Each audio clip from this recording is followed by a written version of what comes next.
سلام، توی این ویدیو میخوام دسته PS4 رو کامل باز کنیم، متعلقاتش رو دمونتاژ کنیم، ریبون و ذغالاش رو عوض کنیم و باقی ماجرا.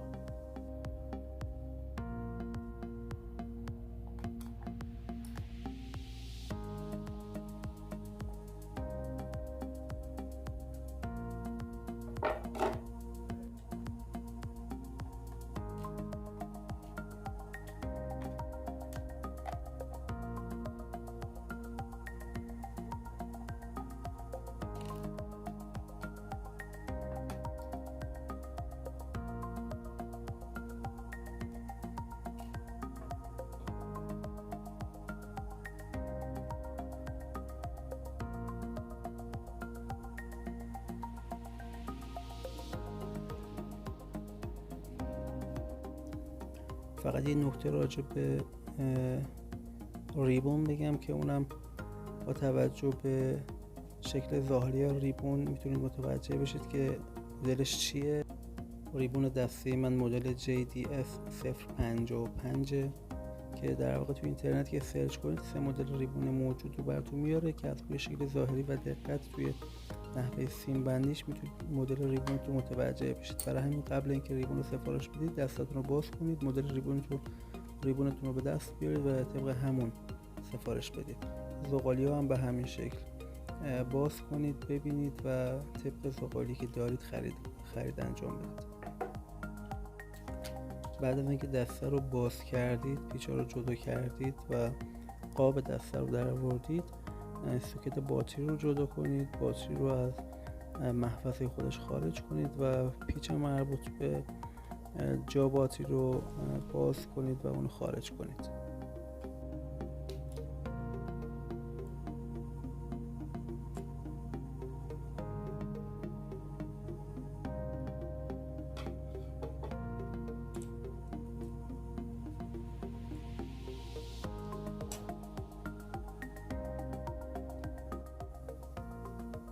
قسمت بعدی جدا کردن این در واقع فلت های ریزی هستن که نیاز به دقت داره و حوصله. اینو با دقت و حوصله طبق تصویر جدا کنید، فقط باید بکشیدش بیرون و بعد از اون قاب دوم دسته رو از شاسیش جدا کنید و برید برای تعویض ذغالی ها.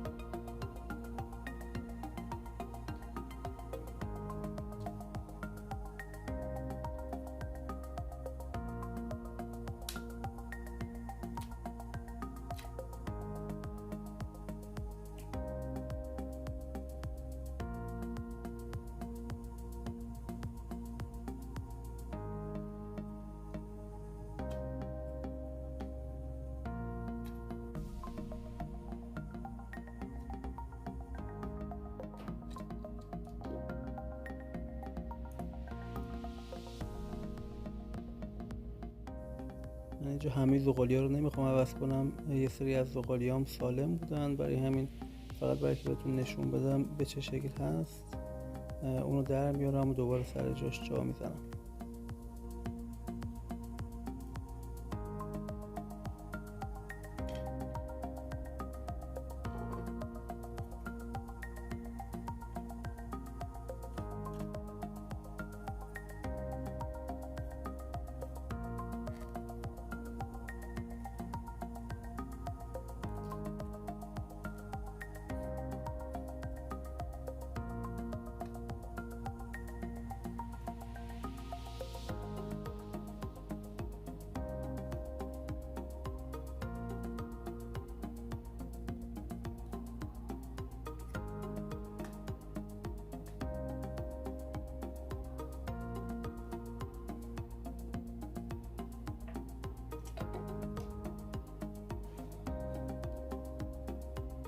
خب مهمترین قسمت تعویض ریبونه که در واقع یه تلق شیشه‌ای نازکه که یه سری وایرینگ روش ایجاد شده با استفاده از حالا تکنولوژی که وجود داره. قبلا اینا به صورت برد بود، دسته های خیلی قدیمی تر، الان به صورت این تلقاه که حالا قبلش باید شاسی L1 و L2 R1 و R2 رو در بیاریم که این حالا یه مقدار در واقع قلق خاص خودشو داره که نشون میدم اینجا چجوریه. یه ذره باید باش بازی کنید تا خارجش کنید، فقط حواستون باشه که خارجش رو نشکنید.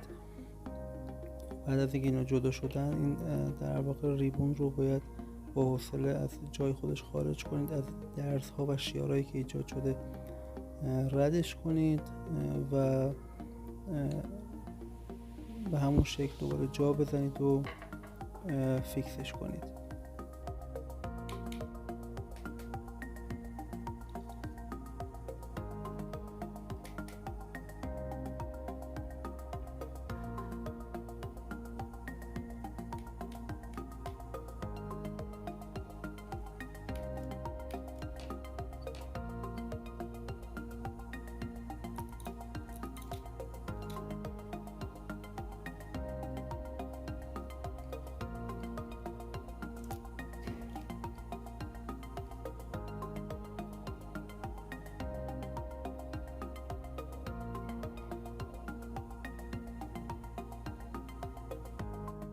اینجا برای که برد رو بتونیم خارج کنیم، این خار کوچیک رو باید کنار بزنیم و برد در واقع خودش رو آزاد کنه تا ما به سوکت اصلی ریبون دسترسی پیدا کنیم. این سوکت اصلی ریبون یک سری حالا پین ها هستن که اتصال پیدا میکنه با پین های روی برد. زیرش یه چسب کوچیک قرار گرفته، چسب دو طرفه. این بعد از گذر زمان خاصیت خودش را دست میده، شل میشه و اتصال خوب برقرار نمیشه. اینو اگه تونستید با چسب دو طرفه جدید عوض کنید یا روی اون یه چسب دو طرفه دیگه بزنید که اونو بالا نگه داره و اتصالش خوب برقرار بشه. همونطور گفتم ریبون رو حالا با توجه به اون در واقع زائده هایی که وجود داره، شیارهایی که وجود داره خارج میکنیم، دوباره جا میزنیم و سر جای خودش فیکس میکنیم. حالا من اینجا دیگه ریبونمو در نیاوردم چون سالم بود و هر بار در آوردنش میتونه منجر به خراب شدنش بشه. ریبون در آوردن و جا زدنش خیلی راحته. یه سری شیار وجود داره که ریبونو در واقع از اونها رد میکنیم و نصبش میکنیم. خب همونطور که مشاهده میکنید مدل ریبون دسته من JDS 055. فقط فرقش با سایر مدل ها همین نحوه سیم کشیش و سیم بندیش که من اینجا نشونم میدم. یه سرچ که انجام بدید میبینید که فرقی با هم ندارن جز این سیم بندیشون. در ظاهر البته فرقی ندارن ولی اگر اشتباه خریداری بشه عملا دست دیگه کار نمیکنه و باید ریبون مخصوص خودش باشه. ریبون رو جابجا میکنیم و حالا ادامه ماجرا.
فقط دقت کنید وقتی ذغالی شاسی L1 L2 R1 R2 رو دارید جا میزنید، این خارایی که نشون میدم سر جای خودشون قرار بگیرن، توی اون شیارها قرار بگیرن تا کار خودش رو درست انجام بده. جهت قرارگیری این ذغالی ها هم مهمه، این هم سعی کنید رعایت کنید طبق در واقع تصویری که من دارم جا میدم.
برای که بتونید باتری رو جا بزنید باید به پین ها دقت کنید، گرچه حالا پین ها جوریه که اگر اشتباه هم بخواید جا بزنید جا نمیخوره و شما مجبوری درست جا بزنیدش، اما به هر حال به نحوه قرارگیری جای در واقع نری و مادگی این پین ها دقت کنید که راحت تر کارتون انجام بشه. باتری که جا زدید دیگه تقریبا کار تمومه، میمونه سوکت آخری در واقع شارژر که دیگه اونم جا بزنید دیگه کار دیگه ای نمیمونه و باید پیچا رو ببندید.